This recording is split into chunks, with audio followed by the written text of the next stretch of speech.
In 1824, 2 years before the 50th anniversary of the United States, Andrew Jackson ran for President of the United States for the first time and lost to John Quincy Adams. Jackson won the popular vote, but Adams took the Electoral College, the first of 5 presidents to do so. 4 years later, Jackson would come back and defeat Adams' bid for re-election, thereby becoming the first president of the Democratic Party. For many years, it would be the dominant party of the United States. Only in 1840 and 1848, the 2 years in which a Whig was elected to the highest office in the land, did we not have a Democrat elected president between 1824 and 1860. In 1854, 2 years before the Whig Party was dissolved, a new political party, the Republican Party, was formed. The party's first presidential candidate, John C. Fremont, lost the 1856 election to Democrat James Buchanan. 4 years later, in 1860, Abraham Lincoln, formerly of the Whig Party, became the first elected president of the Republican Party. From 1856 onward, every presidential election has been Democrat versus Republican. In the 1930s, the world was in the grip of the Great Depression. People were out of work, jobs were scarce, and people were so despondent about the American system, communism has never been more popular than in the 1930s. Into this atmosphere, movies were often escapism, as they've often been in difficult times, although, as in the case of every era, there were always movies to remind us of the difficult times we're currently experiencing. Films like 42nd Street and King Kong managed to have it both ways, being escapist entertainment, while at the same time commenting on the Great Depression we were all suffering through. In the 1970s, the United States was in the grip of a post-Vietnam recession and a massive oil crisis. Into this atmosphere came the 1976 remake of King Kong, updating the story from a film crew to an oil company. King Kong is a cultural icon. The original 1933 version is one of the most groundbreaking special effects movies ever.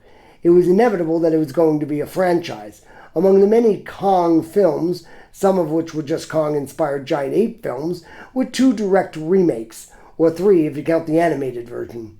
In today's political climate, the one which stands head and shoulders above the others is not the 1933 classic, though it's undeniably one of the greatest movies of the 1930s, nor the overlong and overrated 2005 version, but the often neglected and misunderstood 1976 version. Allow me to explain.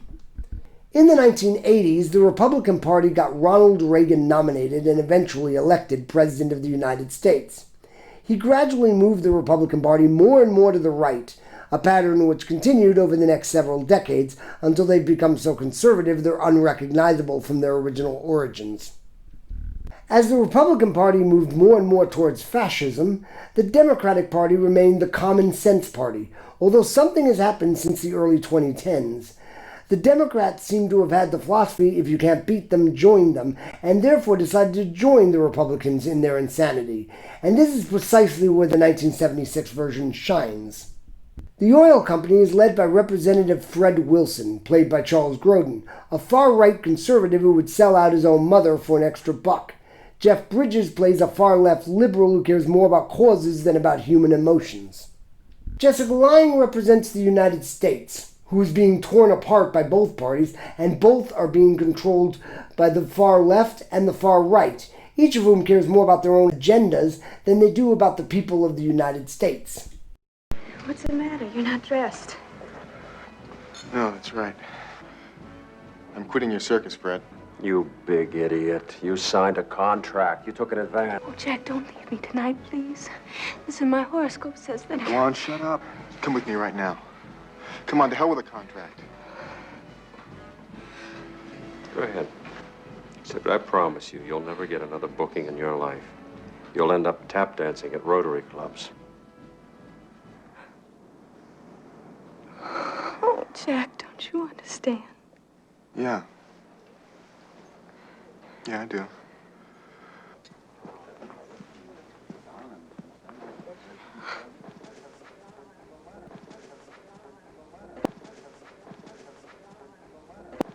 I've often said that neither the Republicans nor the Democrats want a democracy. They won't both want to be a fascist dictatorship. They just want a dictatorship that follows their rules. I admit that I was being mainly facetious whenever I've said that, but it seems as if nowadays both political parties are doing everything they can to prove me right. We've got terms like Republicans in name only and Democrats in name only. How much more conservative can one get than Liz Cheney? And yet she's bounced out of the Republican Party simply because she doesn't believe in Donald Trump. How much more fascist is that? Democrats reject anyone who doesn't follow every aspect of woke ideology. What are the two most marginalized groups in this country? It's anti-Trump Republicans and anti-woke Democrats. Every aspect of our political system is being taken over by the extremists, and the moderates are being pushed out. When Anna Kasparian isn't liberal enough for the Democrats today, and Liz Cheney isn't conservative enough for the Republicans today, you know we've got a problem. Now we've had these two nitwits as our last two, I'm going to say, leaders. That's what we've been reduced to. Partly this is, I realize, because we have an unbelievably misogynistic reluctance to electing a woman. But aside from that, it seems as if no one can express a difference of opinion anymore, even within their own party. That is a failure of leadership. And you can boo all you want. I long for the days when both parties could compromise and work together, rather than acting like their side is the only point to make, and everyone who disagrees is just simply an asshole. And that is why the 1976 King Kong is allegorically the most important Kong film for the modern era. I identify with Dwan. Many of us do. Too many are feeling politically homeless. It's like Kong is America the country, while Dwan is America the people. And we've lost the only one that we've really had, our country.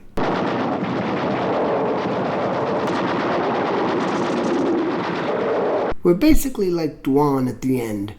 Grodin is dead, Bridges has abandoned her,